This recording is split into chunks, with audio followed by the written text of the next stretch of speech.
The sky above was a canvas of deep, indifferent blue, spangled with the first stars of evening.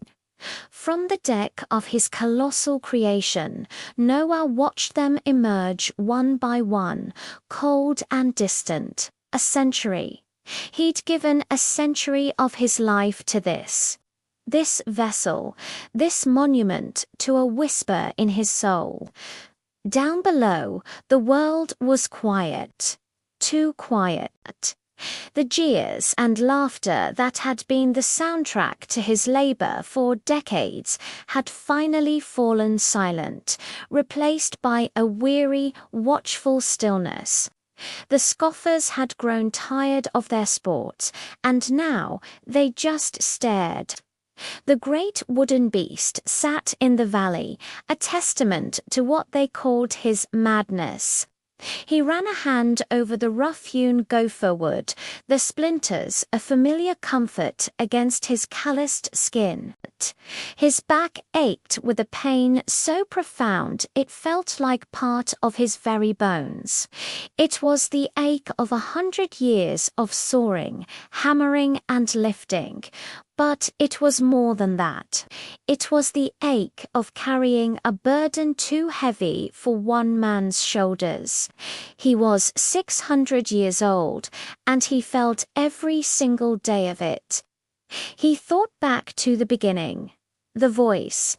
It hadn't been a booming command from the heavens, not like the stories people might one day tell. It was quieter, a certainty that bloomed in the core of his being, a knowledge so absolute it had terrified him, a flood, a world to be washed clean, and he, Noah, was to build the escape. He'd tried to warn them, he'd walked through the villages, his heart heavy, his voice hoarse from pleading. He spoke of righteousness, of turning back from their ways, of the coming waters. They had looked at him with pity, then with amusement, and finally with contempt. The old man is building a boat on dry land. They'd sneer, he's been in the sun too long. Their words had been like stones, but the silence of his own family had been sharper. Shem, Ham, and Japheth, his sons. He saw the questions that flickered in their eyes, even now. When they were boys, they had believed him without question.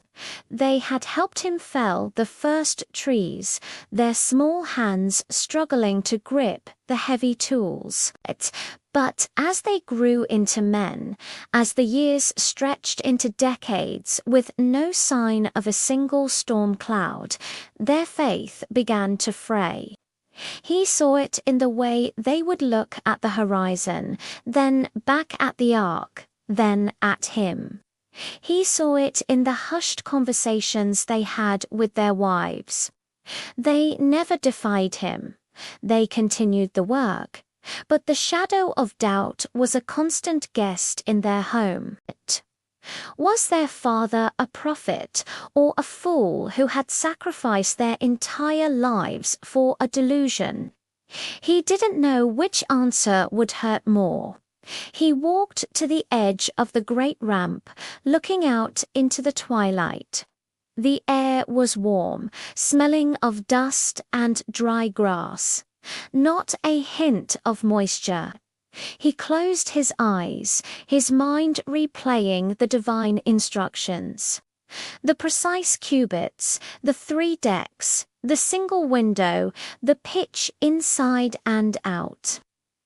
Had he heard correctly? Had he understood the sheer, terrifying scale of it all? What if he'd missed a detail? What if he'd misinterpreted a single word?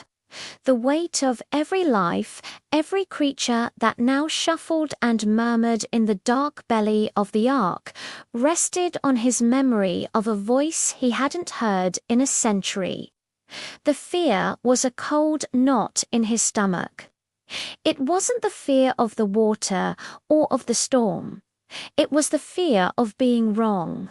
The fear that he was, in fact, mad, that he had dragged his wife, his sons, his daughters-in-law into his own grand, tragic fantasy.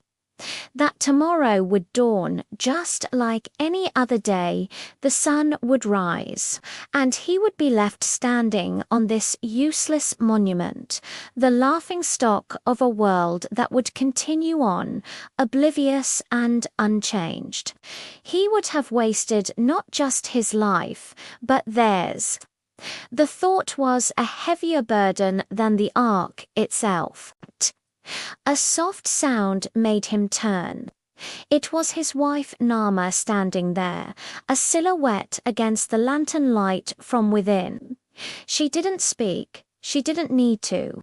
In her eyes he saw no doubt, only a deep, abiding love and a faith that shamed his own. She had stood by him when the whole world had turned against them. She had managed their home, fed the workers, and quieted the fears of their children with a strength he could only marvel at. She simply walked to his side and took his hand. Her touch was an anchor in the swirling sea of his anxiety. Together they looked out at the sleeping world. The lights of the distant village twinkled. People were eating their evening meals, laughing, arguing, loving, living, completely unaware that their last sunset had passed. A profound sadness washed over Noah. He had not wished for this. He had not rejoiced in their judgment. He had mourned it. He had prayed for them, wept for them, but their hearts had been as hard as the stones they threw.